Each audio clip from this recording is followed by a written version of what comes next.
Boa noite, todo mundo ligado aqui no Psicanálise Descolada.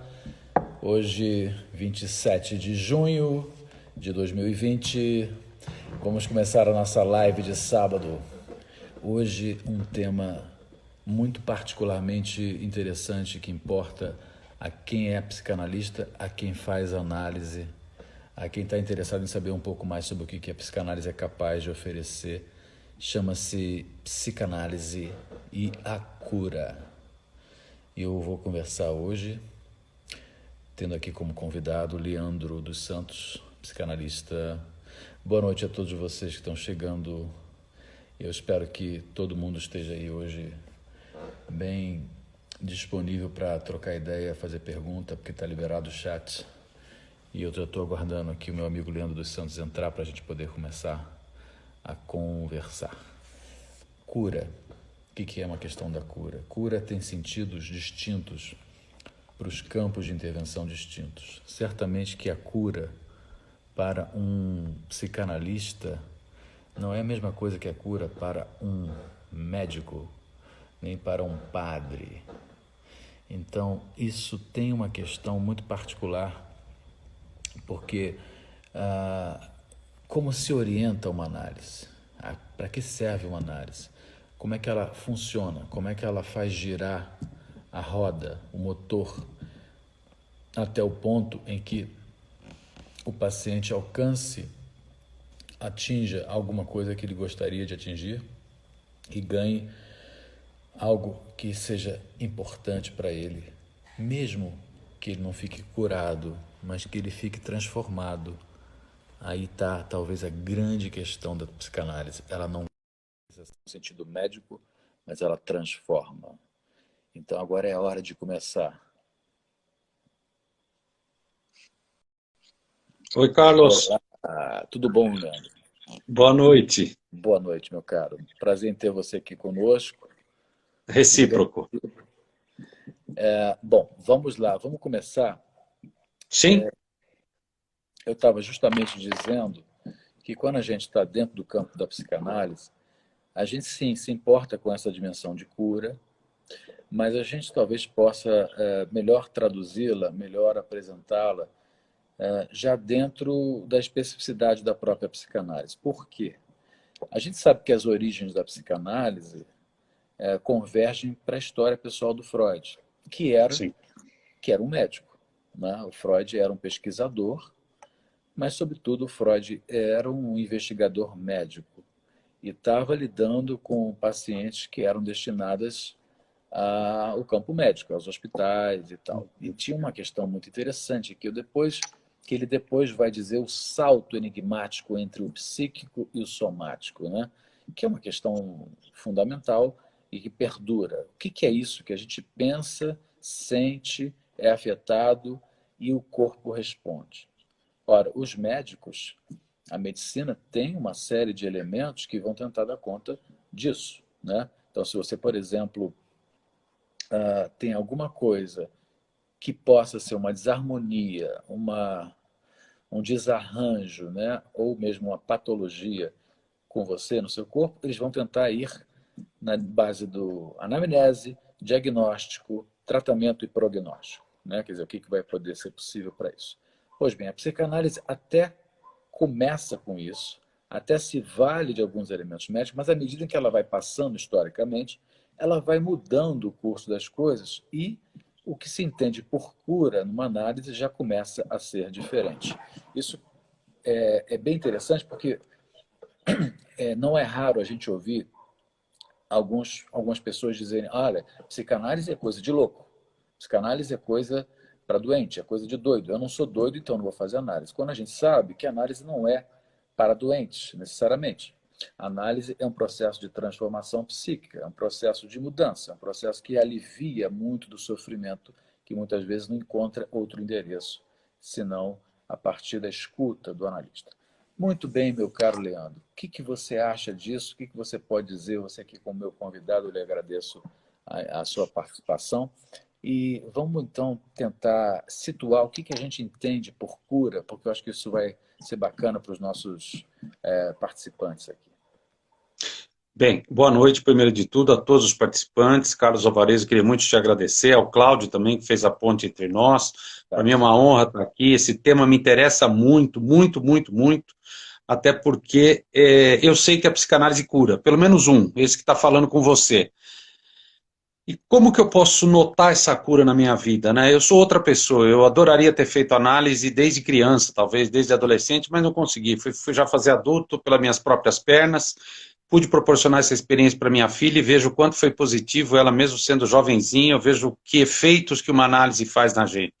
Então, tem a psicanálise que eu estudo nos livros e eu vou tentar falar um pouco dela, tem a psicanálise que eu pratico diariamente já há quase 25 anos com as pessoas que me procuram, e tem a psicanálise que eu senti na minha carne, foi a experiência mais transformadora, mais impressionante na minha existência. Não sei se terei outras, mas até agora é fora de concurso, ela é muito, muito impactante, né? Tanto que me tornei psicanalista por causa disso. Então, a sua linha de raciocínio é interessantíssima, porque de fato você pode situar para os nossos participantes, os nossos espectadores, a maneira como nós, psicanalistas, problematizamos a cura. Então seria interessante pensar que não só ela veio de um médico, por isso que a gente vive falando paciente, cura, anamnese, propedêutica, prognóstico, enfim, a gente também acaba mexendo com esses termos, porque o Freud, por ser médico, inundou a própria criação, né, a rede conceitual, de termos da medicina, que eu acho que quando a gente fala até para um grande público, é interessante a gente dizer que a gente faz uso de um conceito da medicina, mas a gente faz uso a partir de um nosso modus operandi muito particular. Então, a primeira diferença, que eu acho que ficou muito claro na sua fala foi muito precisa, é a relação entre médico e paciente, até para funcionar, até para a própria medicina funcionar, tem que ser uma relação objeto-objeto, né? O médico também é um objeto da medicina, a cura é um processo da qual o médico se cobra, por isso que o médico se culpa tanto quando algo escapa, ou quando ele se vê frente a um enigma, que foi o que aconteceu com Freud, a histeria propôs esse enigma, você está ansioso por nos curar, né? É só ler os 5 casos de histeria do Freud, a ansiedade que o Freud demonstrava para curar, para entender. E quando a gente pensa nos casos de histeria, isso é muito interessante, já que você quer tanto cuidar de mim, já que você quer tanto me curar, então eu vou te propor enigma atrás de enigma, vou te causar algo muito forte, que depois o Lacan genialmente conseguiu sintetizar no termo desejo de analista. Então é interessante, né? A gente não pode falar o desejo do médico, até porque o médico é meio que um soldado nessa guerra da medicina, né?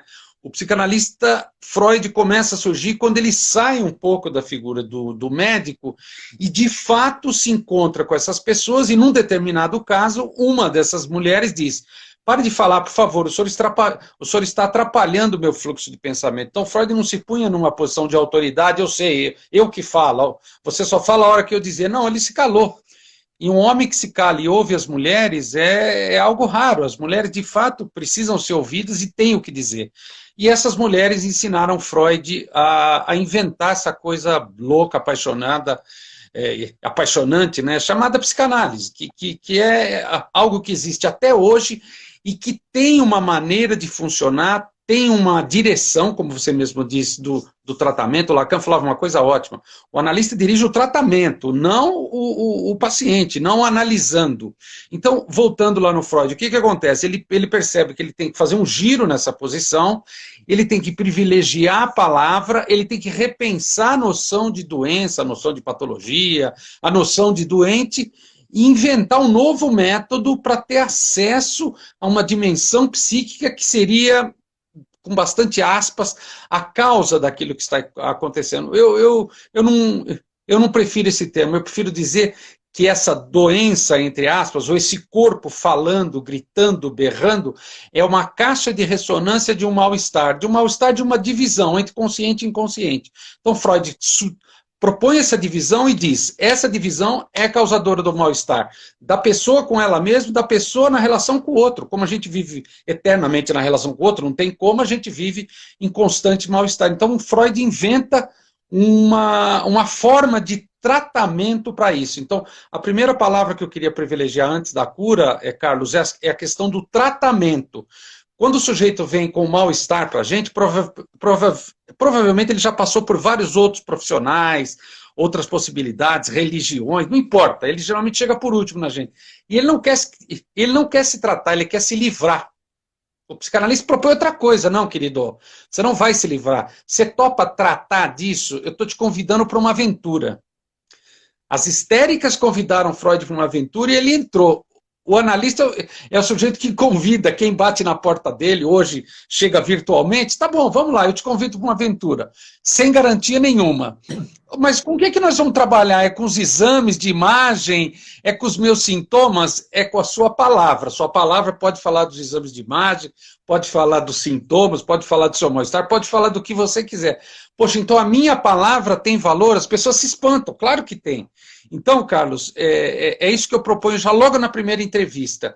Vamos tentar colocar em palavras o que está dentro de você, bem metaforicamente, o que está dentro da tua cabeça e do teu coração. Eles nunca coincidem. Se coincidisse, a profissão do psicanalista não existiria. Eu estou de acordo. É muito interessante tudo isso que você está falando. A gente sabe, né, como analista, que a gente está num lugar que inverteu o jogo e não é o analista necessariamente que vai dizer o que fazer, nem o caminho para resolver. Ele vai ser um elemento de suporte dessa transferência e o processo da análise é um processo desconhecido. O Freud usa a metáfora do xadrez, do jogo xadrez, Isso. dos técnicos entre 1912, por ali, mais ou menos, 1915, alguns escritos técnicos, Sim. dizendo que a gente sabe como começa um jogo de xadrez e sabe como termina, mas não sabe o que se passa nesse ínterim, né? Então a gente sabe que alguém vem com sofrimento, mas a gente não tem uma solução.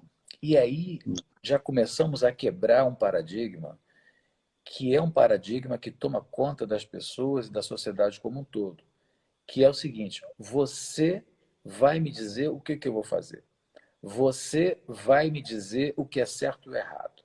Você vai me curar. Você vai me dar uma receita e vai prescrever um remédio e assim eu vou seguir aquilo que é dito. Ora, a inversão está toda aí.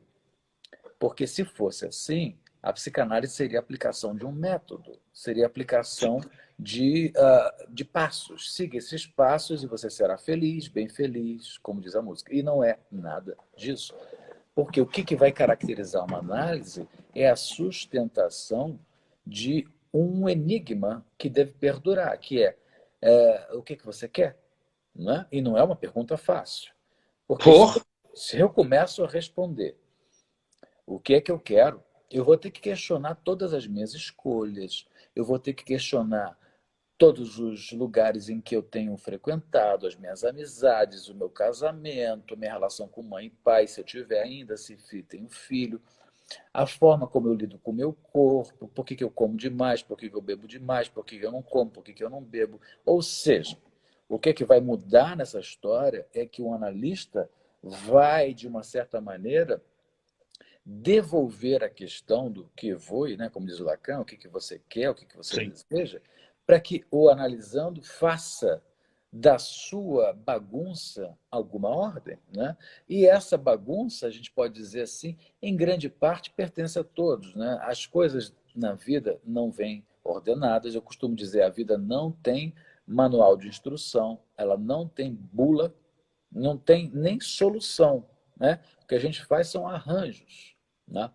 Então, muito do processo inicial de constituição da transferência passa pela sustentação de um vínculo em que você consiga suspender a expectativa do analisando de que você, como analista, sabe muito sobre ele. O Lacan tem aquela noção, o sujeito suposto saber, que vai lhe dizer, é preciso que o analisando invista o analista desse suposto saber para depois isso ir por terra, isso cair, né? Então, Leandro, eu vou te fazer uma pergunta a partir disso e te perguntar o seguinte. Eu aqui nos Stories, quando eu divulguei a nossa live de hoje, eu fiz uma provocação falando sobre uma outra questão que se pergunta muito. Doutor, quando eu vou ter alta? O senhor tem alta? O que você pensa disso? Puta, excelente pergunta. Eu notei numa dos stories, achei ótimo. Não podemos esquecer de uma coisa, né? O impacto e o peso da medicina no imaginário das pessoas, né? Porque quando você pronuncia esse enunciado, primeiro você põe o outro no lugar de doutor, né? No sentido mais elevado de uma adulta sabedoria. Então você sabe sobre minha doença. Então você é o responsável pelo tratamento. Quando os meus sintomas estiverem sumidos, eu estiver melhor, você vai me dizer, eu já tenho alta, eu já estou livre, eu posso voltar à normalidade, eu posso voltar a ser normal. Eu gosto da palavra normal, porque quando você retira a letra L dela, vira norma. Então, na verdade, o sujeito está pedindo para a gente adaptá-lo a uma norma. Eu posso voltar a ser normal? Eu ouso dizer, às vezes, que voltar a ser normal seria a pior coisa para a vida dele. Talvez o que seria mais interessante é ele deixar de ficar tão preocupado com a norma e poder reescrever a própria vida, às vezes coincidindo com a norma e às vezes não, dane-se a norma. Então, o médico, voltando lá na relação objeto-objeto, como o médico está nessa posição de objeto, né, nessa posição de replicador de uma técnica a partir de parâmetros de um campo específico, no caso da medicina, ele, de alguma maneira, ele é meio que um soldado, né, um defensor dessa norma, que pode ser moral, que pode ser também uma métrica mensurável, né, aquela coisa da homeostase. O Lacan falava disso no lugar da psicanálise da medicina. O paciente quer que o médico etiqueta ele. Então você é um diabético, então você é um alcoólatra, então você é um esquizofrênico, enfim. A psicanálise faz o contrário, a psicanálise não põe, ela tira. Então, quando o sujeito fala de alta, e eu às vezes recebo isso, eu sempre digo, não se preocupa tanto com isso. Eu te cobro por sessão, no final da sessão você me paga justamente por isso, para você ficar livre. Se eventualmente você quiser interromper o tratamento, a gente pode conversar e você é absolutamente livre para interromper. Eu vou insistir para você ficar, mas a decisão é sua. Por quê? A ideia de uma psicanálise é tirar você dessa posição de paciente, que de paciente o paciente não tem nada, ele é impaciente, o paciente somos nós. Nós precisamos ter uma paciência de Jó, para aguentar as repetições, os recuos, as dúvidas, que nós também passamos quando nós fomos pacientes. Hoje eu olho para trás e falo, meu Deus, fiquei 2 anos patinando numa coisa que já era para ter avançado. Claro, depois você começa a entender por que você prefere se acovardar, recuar, patinar, ser cínico consigo mesmo. Então, o paciente somos nós. Então, o resultado, isso que a gente chama de paciente, é bem o neurótico, malandramente, tentando permanecer naquele mesmo lugar. Então, a gente já dá um tranco nisso. Por que eu tenho que dar alta para você se eu estou te convidando para uma aventura que nós estamos juntos? Uhum. Nós estamos juntos nessa aventura. Como é que a gente sabe quando algo termina? Por que para você é tão interessante que o outro te diga quando termina? Claro, eu não sou tão incisivo como eu estou sendo com você, Carlos, mas a minha linha discursiva é mais ou menos essa. Não vamos nos preocupar tanto com o final, vamos nos preocupar com o caminho. E eu digo uma coisa claramente para os pacientes, desse jeito, Carlos, que eu vou falar agora. Olha, 25 anos de profissão me ensinaram o seguinte: o ser humano sabe o que é bom para ele. Se for bom, você vai ficar. Se não for bom, você não vai ficar. Aqui a gente não trabalha com alta. É uma boa forma, né, de você mensurar e colocar as questões para o cliente, para o paciente, mas dar a ele a autonomia de ele próprio pensar, vem cá, nesse processo, o que que você conquistou? O que que você tem ganhado para você? Né? O que que tem acontecido na sua vida? A gente sabe que as pessoas levam tempo para mudar. Né? São hábitos, são crenças, são padrões de adesão, vamos dizer, da libido a um certo tipo de gozo, né? A um certo Sim. tipo de satisfação. E não é muito fácil. A gente sabe que as pessoas têm compromissos, comprometimentos. Mudar um pensamento, mudar uma forma de ver a coisa, interromper um laço, romper com alguém, é muito, muito, muito difícil para muita E é gente. por isso que a análise demora, Carlos. Por isso que a análise demora anos, porque a gente resiste a mudar, é natural. Eu já digo, isso é esperado. É esperado. E veja só, uma das coisas, como me perguntam, vem cá, mas quanto tempo vai durar? A gente não tem a menor ideia, né? Não, Vai durar o tempo que tempo você necessário. suportar o Sim, vínculo, por exemplo, né? Ou o tempo que eu, como analista, suportar. Eu também posso dizer, sim, não, não dá, não tem como seguir sim. com você, né? A gente tem essa liberdade. Mas é, eu costumo dizer o seguinte: para o cara ser um bom karateca, um bom faixa preta de karatê, ele não consegue isso em 2, 3 meses. Ele Claro precisa que não. anos, né? O cara ser um bom pianista, Músico. Músico, músico, é. ele vai precisar adquirir a técnica através de exercícios, de uma disciplina enorme. Ou seja, qualquer coisa na vida que a gente queira sólida, consolidada, que a gente tenha o manejo de um instrumento, leva muito tempo. Né?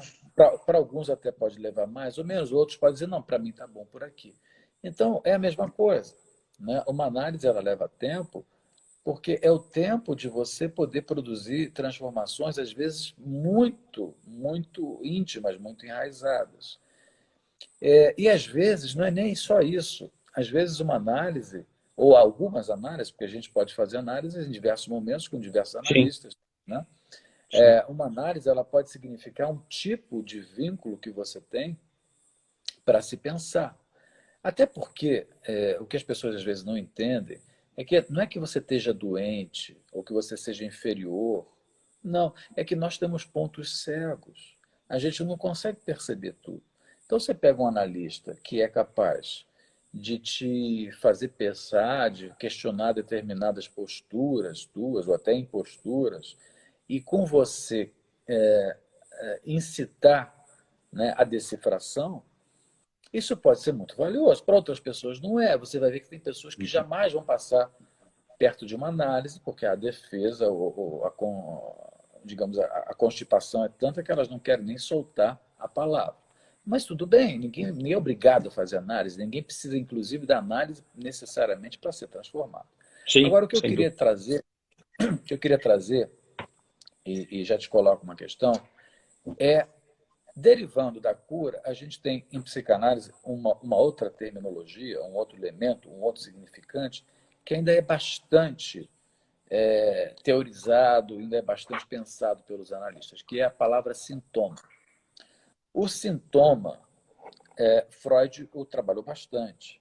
Né? Sintomas neuróticos. Sintomas são signos, são elementos que demonstram alguma coisa Sim. de algo. Né? É sintoma da neurose, ou seja, é parte, é metonímia da neurose, é algo que fala sobre, é algo que denuncia. Ok. O próprio Freud, mais ou menos entre 1908 ali, ele começa a vir com uma neurose muito. Uma neurose, olha o meu ato falho. Ele começa a vir com um conceito muito curioso, que é a neurose de caráter. Então, para quem não Sim. sabe, o Freud desloca o conceito de neurose como sintoma, como manifestação de uma psicopatologia, para algo mais arraigado, digamos assim, na estrutura daquele ser. Ou seja, uma neurose de caráter, ela tem por elemento básico ser sintônica ao eu do sujeito, ou seja, ele não sofre o sintoma, ele não se angustia necessariamente, ele é aquilo, ele está totalmente colado, identificado, é o caráter dele, digamos, é a personalidade dele, de uma certa maneira. E aí o Freud vai falar em caráter anal, né, nas Sim. dimensões caracteriológicas, que depois o Reich pega isso e vai levar para Isso. a dimensão do corpo, as defesas do corpo. Ok. O próprio Freud, quando começa a desenvolver essa noção, mostra que o recalque é um instrumento que molda a forma da gente pensar e existir a despeito dos sintomas. Ou seja, a gente é fundado psiquicamente, segundo a psicanálise, pelas dimensões do recalque. E a gente pode ter não necessariamente sintomas neuróticos, mas uma estrutura, um modus operandi, em que o nosso ser, o nosso caráter, já está embasado por traços neuróticos. Traços que já não são mais sintomas, já tem uma derivação. Quando Lacan, lá no final, vai desenvolver a noção de sintoma com TH, no seminário 23, ele dá outra volta nisso, para dizer, um pouco freudianamente, aliás, bastante freudianamente, Sim. e o sintoma é o próprio, digamos assim, acontecimento do sujeito como signatário. Ou seja, a gente até transforma formas de ser, mas o nosso sintoma, digamos que seja exatamente aquilo que nos constitui. Então, para quem está nos ouvindo, é interessante pensar assim, tem coisas nossas que são nossos traços, que são as nossas formas. E mexer nelas é bem difícil, né? Aí eu te lanço a seguinte questão. Você concordaria que uma análise ela pode até acolher inicialmente aquilo que dói no sujeito, né? Aquilo que traz como queixa, aquilo que ele traz como sintomático, mas que ela vai fazer derivar do sintoma, da queixa ou até da demanda, para um nível muito mais amplo e mais complexo, que é a implicação que o sujeito tem no seu sofrer. Eu queria te ouvir um pouco sobre isso. Sim, excelente, excelente. O Freud tem um texto chamado O Caminho do Sintoma, no qual ele fala que numa árvore, por exemplo, a gente tem a folha, a gente tem o caule, a gente tem o galho, a gente tem o tronco, a gente tem a raiz. A seiva tem um caminho. Então, sempre que um analista pede para um paciente, eu vou tentar diferenciar paciente analisando. Antes eu achava que era preciosismo, hoje eu não penso mais. Eu acho que são dois momentos mesmo. Esse paciente mais inicial, interessado, eu estou sofrendo, me ajude, por favor, já tomei todos os remédios, nada funciona.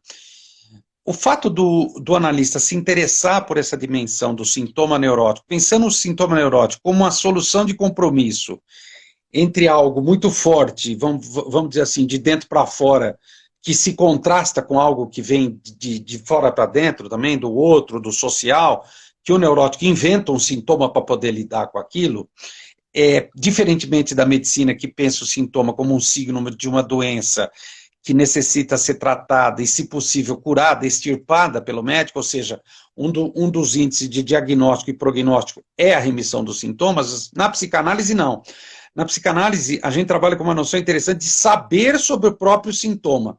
Então, quando eu estou num momento bem preliminar, eu uso essa metáfora do Freud, né? Sei lá, você está dizendo que você é tímido com as mulheres, eu não consigo chegar nas mulheres, eu fico vermelho, eu gaguejo e tal. Me fala um pouco mais disso, ele conta a história da vida dele com as mulheres e tal, e eu uso essa metáfora. Será que a gente está falando da folha, do caule, do galho, do tronco, da raiz? Como é que está? Em que momento você acha que tem algo para trás? Você tem alguma hipótese? O que você acha que pode ter causado isso? Via de regra, Carlos, o sujeito se espanta, estranha, sai pensando, na outra sessão ele fala, nossa, me lembrei de uma coisa, uma vez minha mãe falou tal coisa, uma vez meu pai fez tal coisa e eu achei que era assim que tratava as mulheres. E aí, resultado, o sujeito, de alguma maneira, ele se retifica, né, ele se reposiciona subjetivamente frente ao próprio mal-estar. Frente ao que o analista chama de sintoma, no sentido de essa é a essência dessa pessoa que fala para mim, até porque foi o que ela pôde inventar durante a existência dela. A aposta é, será que dá para ele se reposicionar frente a esse sintoma? Claro que é um processo aos poucos, e talvez inventar outra coisa. Aí o Freud entra com a questão da sublimação, etc. Enfim, é o sujeito ser participante de um tratamento no qual ele não é passivo, ele é ativo na mexida das peças do quebra-cabeça. A gente está do lado, a mesa está forrada de peças. Vamos juntar, análise é isso, é decompor em pequenas partes e fazer novos arranjos. Vamos fazer novos arranjos, será que é isso? Então deixa isso de lado, vamos mexer com isso agora. Será que isso tem conexão com aquilo? Vamos pensar. Ou seja, é um exercício, de fato, que começa a tratar de uma responsabilização subjetiva por essa invenção, a aposta afortunadamente esperada de que o sujeito possa inventar outras coisas, possa repensar outras coisas, e também, especialmente, uma dimensão que o Lacan traz, eu acho que o Freud traz também, mas não diretamente, que é uma questão de um saber sobre um próprio prazer que o sujeito extrai disso, sobre um próprio ganho, ou seja, a gente entra numa dimensão ética. Porque o sujeito sai dessa posição de queixoso, ele começa a ser um analisando. Uhum. Então peraí. Então tem uma coisa aí para a gente analisar. Ou você quer ficar nessa vida inteira? Se quiser ficar repetindo essa vida inteira, tudo bem. Não, eu quero, vamos lá, puxa vida, eu quero fazer diferente. E aí ele começa a fazer diferente sem se dar conta. Tem aquelas metáforas bobas de autoajuda, né? Que o sujeito está pedalando a bicicleta, segura atrás aí, não solta. E ele vai pedalando, aí você solta, ele está lá na frente, na praia, 200 metros, não solta. Aí você, não, continua, estou segurando, vai indo. Na verdade, o cara está andando de bicicleta. Então o neurótico é isso, ele se dá conta Meu Deus, nossa, mas minha vida está tão diferente. Não, você está diferente frente à vida. Ou seja, você de alguma maneira flexibilizou um pouco essa hegemonia desse arranjo sintomático que a gente inventa para viver a vida, porque a vida é foda, ela não é fácil. Então a gente inventa essas coisas. Então o analista diz, bom, então você pode inventar outras coisas também.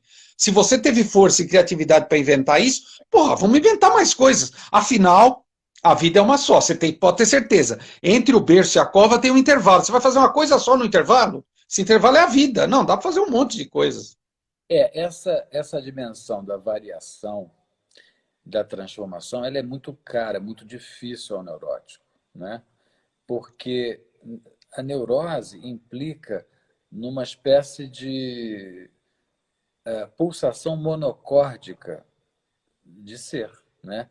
Ou seja, eu conheço esse caminho, ele me leva a algum lugar, eu vou mantê-lo, porque se eu sair desse caminho, eu posso me perder e eu posso me exasperar ou me desesperar. Então isso é bem da neurose, ou seja, seguir aquilo da forma como é. Geralmente é porque a gente, enquanto neurótico, é muito obediente ao outro, né? Sim. Você veja essa dimensão de, por exemplo, o homem dos ratos, que é um caso Sim. famoso do Freud, né? Neurose obsessiva, uma pletora de pensamentos violentos que ele produzia contra ele, e, na verdade, todos esses pensamentos, o Freud vai se dando o trabalho de decifrar, estão numa submissão a uma certa autoridade, que, dentre outras, e vai acabar esbarrando no pai, né? Então, o que depois a gente vai entender como ponto de estofo, ponto de Sim. amarração. Ou seja, o nome do pai é aquilo que marca uma origem e faz surgirem elementos para os quais o sujeito está amarrado. Essa amarração que faz de alguém devoto do Senhor, devoto de uma organização, de algo maior, faz ele De um ser ideal. De um ideal. ideal, pertencente a um tipo de prática, a um tipo de expectativa, na verdade, tiram da pessoa a sua autonomia, sobretudo a sua autonomia para poder experimentar, né? É muito aquilo de obedecer, porque se você não obedecer, você vai desapontar o grande outro, vai E vai perder o desapontar amor dele. E vai perder o amor dele. o amor e, pior, vai encontrar aquilo que todo neurótico teme obcecadamente, que é a morte, né? Na verdade, não é nem Sim. a morte, é a ameaça de castração, a ameaça de morte. Sim. Então, as pessoas se mantêm quietinhas, caladinhas, escondidinhas, no lugar em que elas estão. Pode estar péssimo, pode estar um horror, pode ser sofrido, mas elas não vão fazer o esforço de sair dali, primeiro por obediência, segundo por constrangimento, terceiro por medo e quarto porque não tem digamos assim, o traquejo e o molejo de bancar o próprio desejo, o que é muito caro. Por isso que uma análise ela precisa cobrar daquele que fala pela sessão para que ele invista a sua dimensão libidinal no processo, né? A gente vê que nada que é feito no 0800, nada que é gratuito, nada que tem esse elemento de, digamos assim, que não passe pelo acerto de contas, vá surtir efeito. Pode até surtir alguns efeitos, mas cria uma dependência e uma gratidão para a qual o analista sabe que precisa sair, né? Ou seja, alguém só se livra da sua neurose em parte, né? Ou alguém só transforma a sua neurose se bancar, se pagar para ver. Quem joga pôquer sabe o que é pagar para ver. A gente fica com a mão, né? E com o resto Uhum. todo trancafiado Sim. até que o outro mostre. Mas a Sim. gente, para poder ganhar no pôquer, a gente tem que pagar para ver, às vezes dobrar a aposta e ir para o risco. E as pessoas, em geral, têm, às vezes, muito pouca disponibilidade para ir para o risco. Ou seja, uma análise, de fato, uma análise onde eu me ponho a questionar qualquer coisa que me vem, porque eu estou associando livremente, é uma aposta no risco, é uma aposta no escuro, é uma aposta que não tem garantias. Agora, quem faz análise, quem passa pela análise, sabe que talvez seja esse o único dispositivo possível para que você fique diante dos seus temores, dos seus fantasmas, sem que alguém fique dando opinião, palpite, ou até querendo de você alguma coisa. Sim, é interessante essa maneira que você pôs, coincide com o que eu penso e de alguma maneira se amarra com o que eu falei anteriormente, concordo plenamente com você. É engraçado, né? Eu disse lá atrás de uma aventura, né? Na verdade, a gente acompanha o sujeito numa aventura dele com ele mesmo, sabe? É uma coisa muito interessante, porque ele vai passar em revista as coisas da vida dele, ele vai excluir coisas, retirar coisas, vai repensar coisas, vai ressignificar coisas, vai começar a usar outras réguas, outros olhares, outros óculos.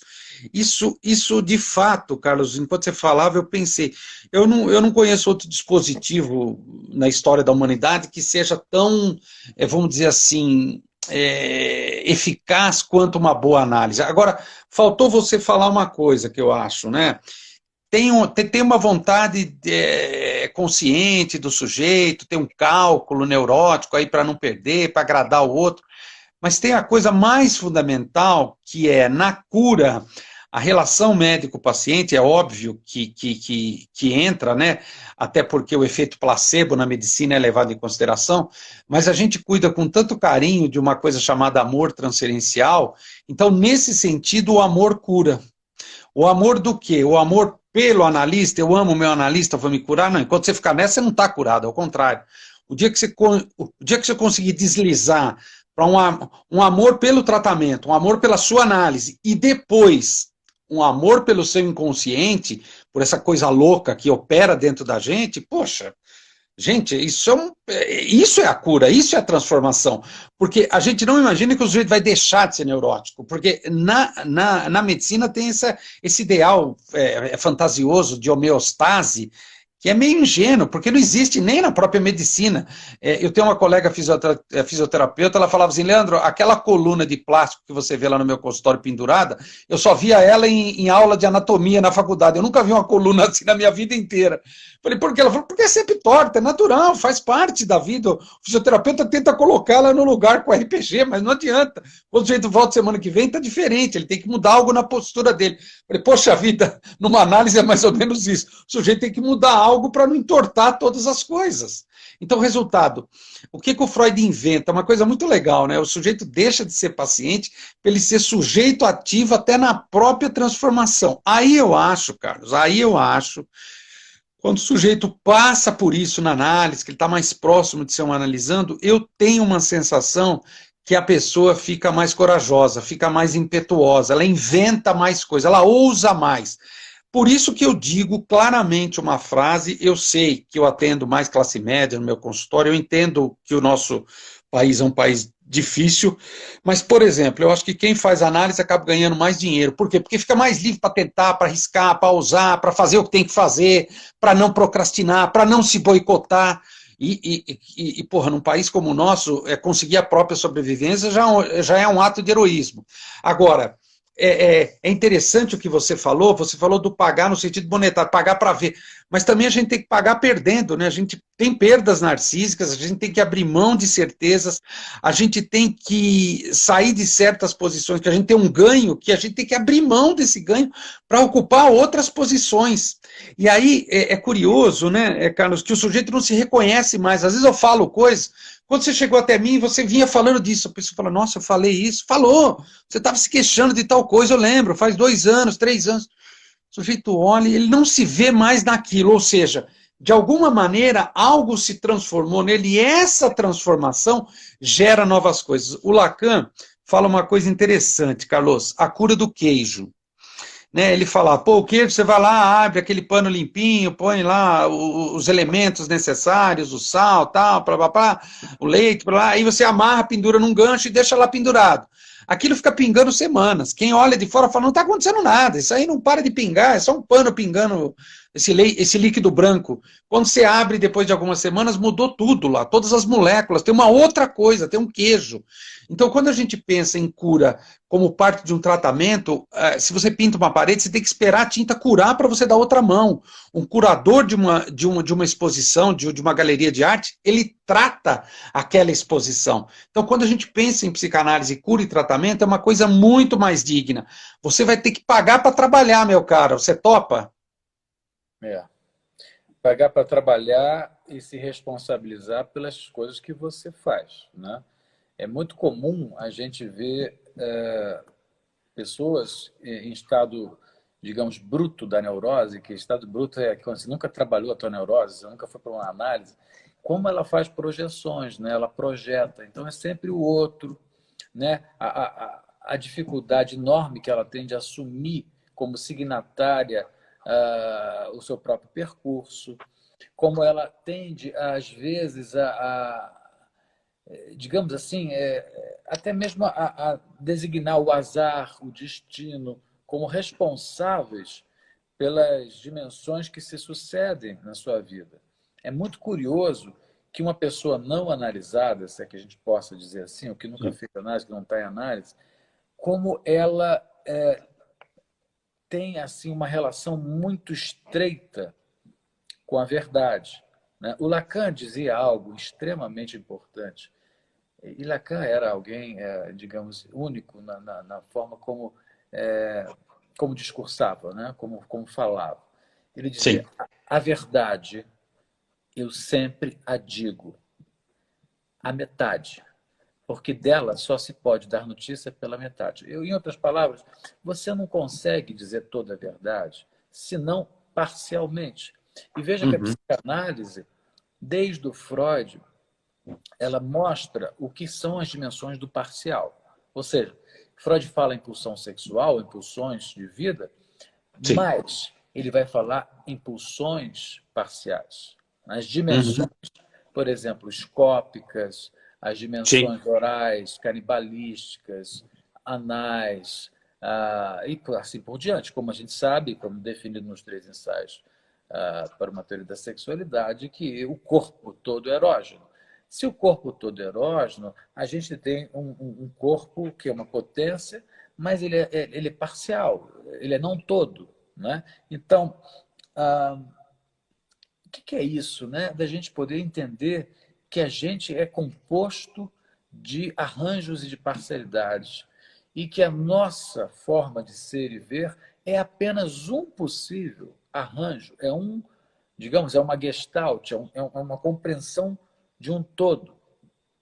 E mais eu diria, né, que uma psicanálise, ela quanto mais caminha, ela talvez revele àquela pessoa que ela não é única nela própria, que ela não é tão coerente, tão coesa como ela gostaria. Nós somos talvez milhares, múltiplos, Sim. né? Nós somos atomizados nesse sentido, nós somos partes, né? A gente sabe que a gente tem um nome, aqui no Brasil a gente tem um negócio chamado CPF, que nos torna únicos, a gente tem filiação, então cada vez que a gente vai amarrando, né, as dimensões simbólicas, sobretudo ligadas aos elementos de existência burocráticas, de filiação, a gente vai decantando a nossa pluralidade. Porque ninguém tem. Não existe 2 CPFs, para mim, Sim. que possam existir.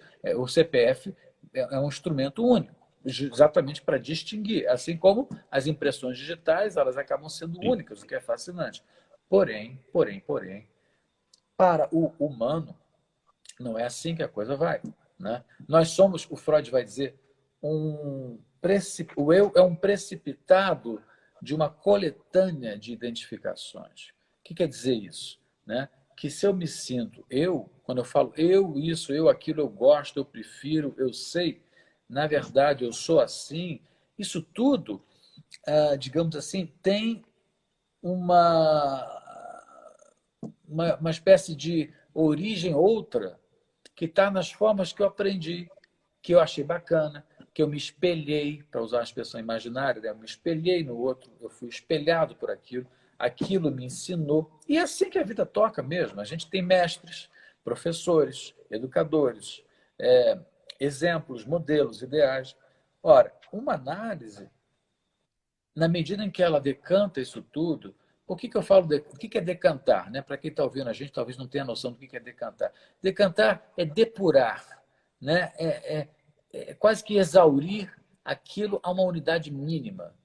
E é o que a análise faz. Na medida que o analista se cala, e o dispositivo de análise, salvo as análises de grupo, que aí já é uma outra história, o dispositivo de análise também é uma experiência em que você tem um analista para um paciente. E esse momento dessa sessão, essa, digamos, sucessão temporária, momentânea, em que alguém se põe a escutar alguém dentro de uma sessão de análise, é única e é destinada a uma produção absolutamente singular.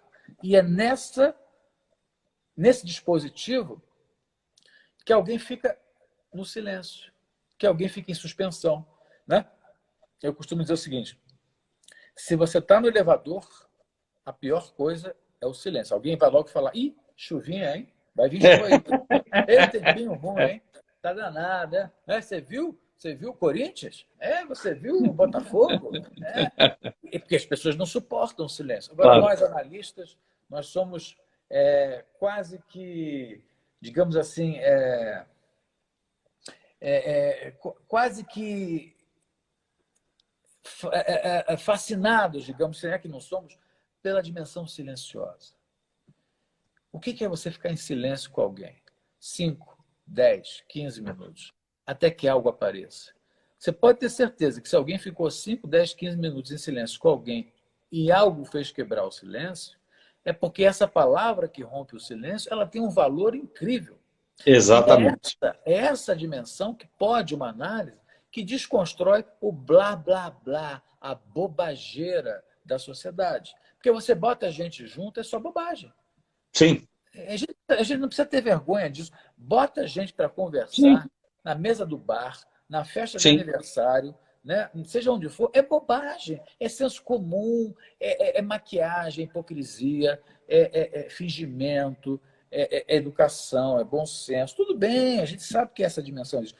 Porém, só para lembrar que o dispositivo analítico ele leva a uma torção e um deslocamento do social. Quer dizer, uma análise ela não repete nada no sentido de uma conversa social. Pelo menos não deveria, não é um bate-papo, não é uma conversa. Uma análise ela te coloca já de antemão num lugar muito esquisito, que é o lugar onde não há script, onde não há roteiro, onde não há telos, ou seja, onde não há lugar objetivo a se chegar. E uma outra coisa importante, emendando o que você está falando, né, é uma posição de uma escuta ativa, né, não é porque você está em silêncio que você está ali passivo, ao contrário. O analista, eu sempre brinco, é um trabalhador que não consegue enrolar. A gente não consegue enrolar, a gente está sempre trabalhando. Você está em silêncio, você está profundamente atento ao que o silêncio, ao que os sinais significam. A gente está tendo que se reinventar agora pela pandemia, a gente só está pelo virtual, eu estou aprendendo muito. Essa questão do silêncio no atendimento online é algo muito interessante.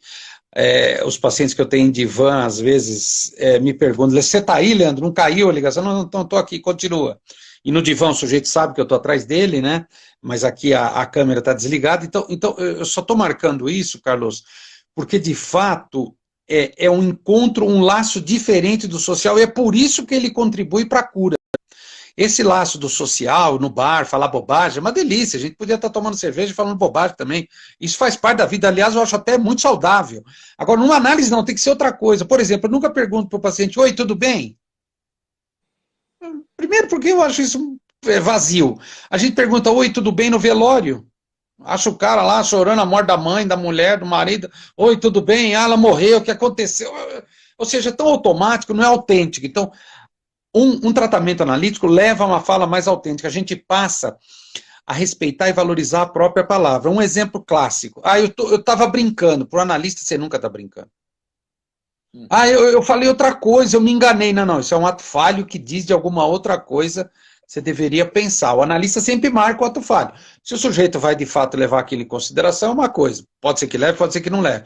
Mas o analista está sempre atento. Então, Carlos, voltando ao cura pela palavra, lá no Freud, não é uma questão de você simplesmente desopilar o fígado, né? Como é que é aquele negócio de centro de valorização da vida, ligar para o CVV, eu estou triste, quero me matar, e o sujeito fala, não se mate e tal. Não, o analista é um outro lance.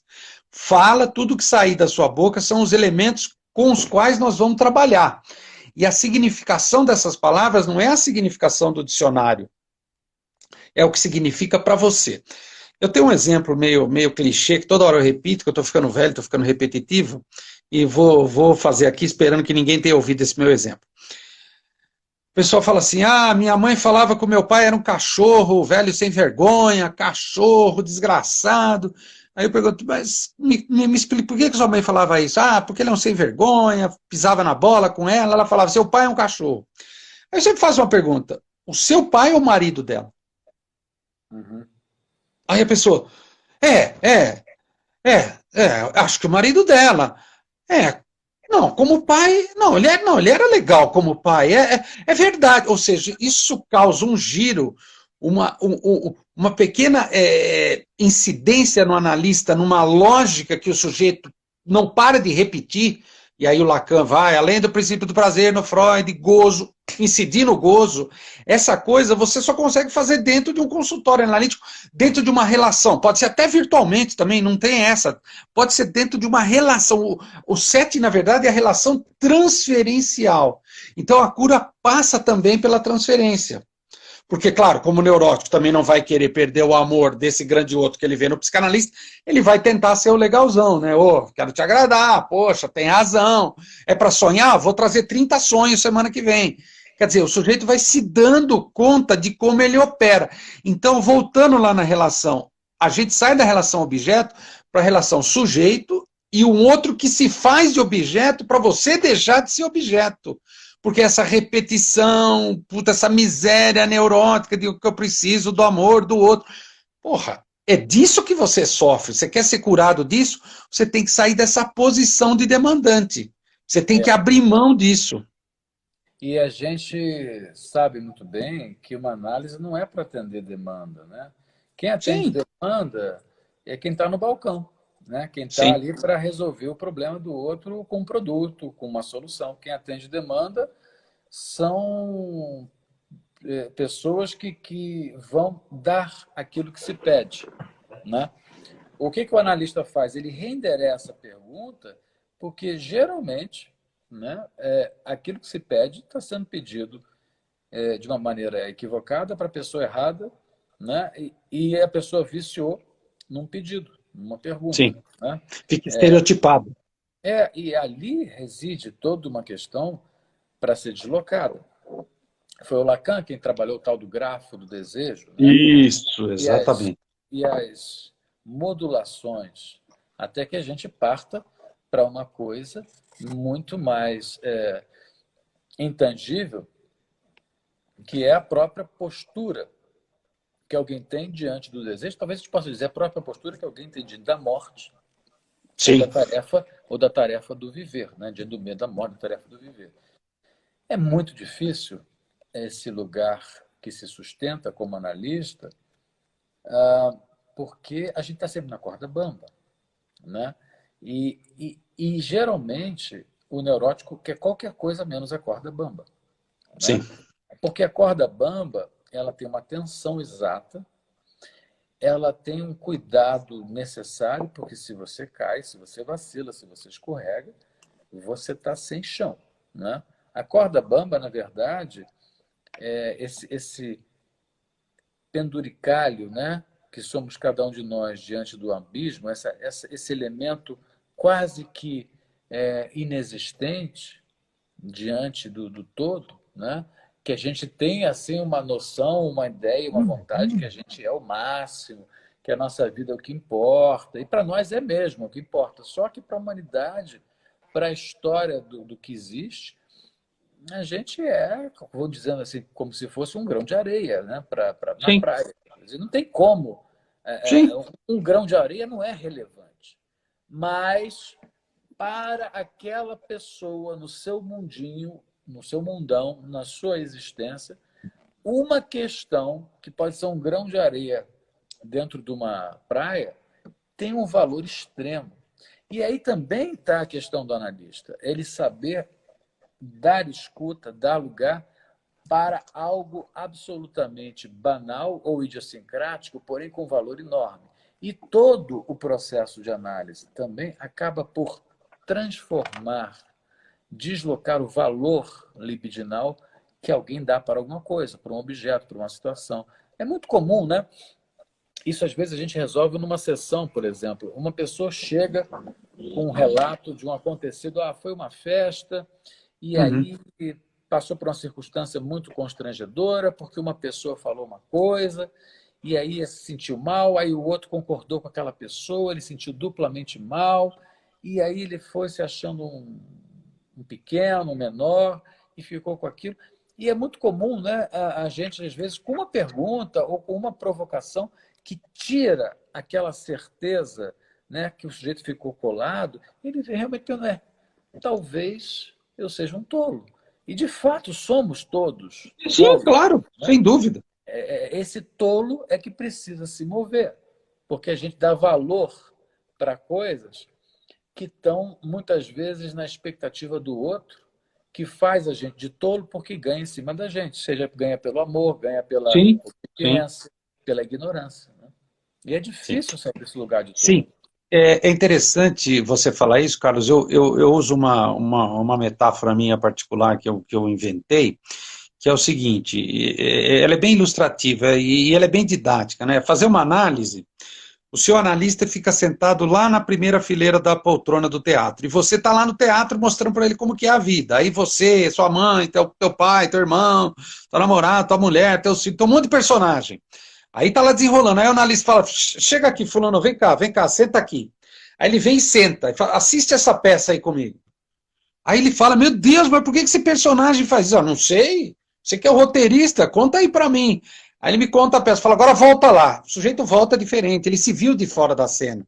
E aí, de fato, o Carlos, a gente se vê de fora da cena, a gente põe a mão no rosto e fala, meu Deus do céu, é isso que sou eu? É isso aí, gostou? O Freud escreveu muito sobre isso, o estranho, etc.